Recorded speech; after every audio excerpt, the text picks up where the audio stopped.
At ayun na nga, nagbibideo na naman tayo dahil sa maulang panahon. Dahil may bagyo kaya nagkasakit na naman ang body ko. Kanina pa kami magkasama pero hindi niya sinasabi may sakit na pala siya. Nung time na yan ay hindi ko na alam ang gagawin ko at nagpaulan na ako. Kaya tumawag na lang ako rescue para mapacheck up siya. Hindi ko alam na inaapoy na pala siya na lagnat at napakataas ng BP niya. Kaya naman pinalakas ko ang loob niya dahil alam ko makakalisting kami rito. Dahil pag may buhay, may pag-asa. Hindi pa nga nakakapunta ang rescue, umalis na agad. Mahigit 1 minuto na ako naghihintay dito.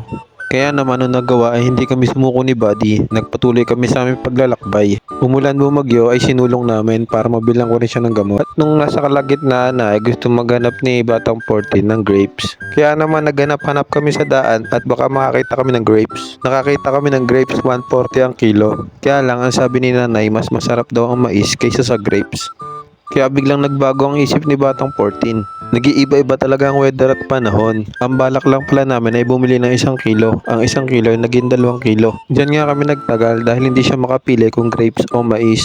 At sa bandang huli ay mais ang nanalo. Ako ang natalo dahil 3 kilo ang binili niya. At nagpatuloy ang aming paglalakbay habang nagrereklamo si Batang 14. Dahil hindi ko daw sinabi na maraming mais dito. Kaya sinabi ko naman na hindi lahat ng nakasulat sa libro ay alam ng tao. At lalo siya nagreklamo.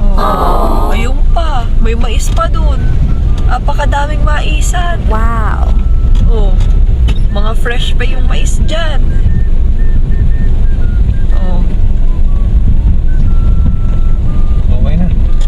Dahil nga napagod kami sa pagbibilang ng mais, kaya dumaan muna kami sa McDo. Matagal-tagal na rin kasi ako hindi nakakadaan dito sa drive-thru. Maraming sabi-sabi na may makakausap ka raw dito na matino.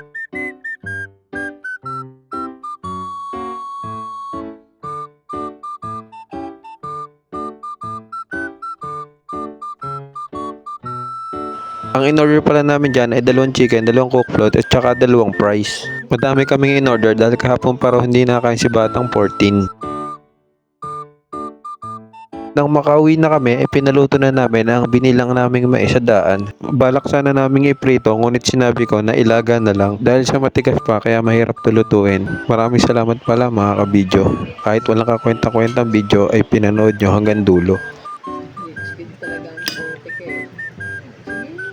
Dahil nga sa tigas ng mais na ito, kaya ako sumuko na. Kaya kung nagustuhan niyo yung video na to, pa-like and share naman. The end.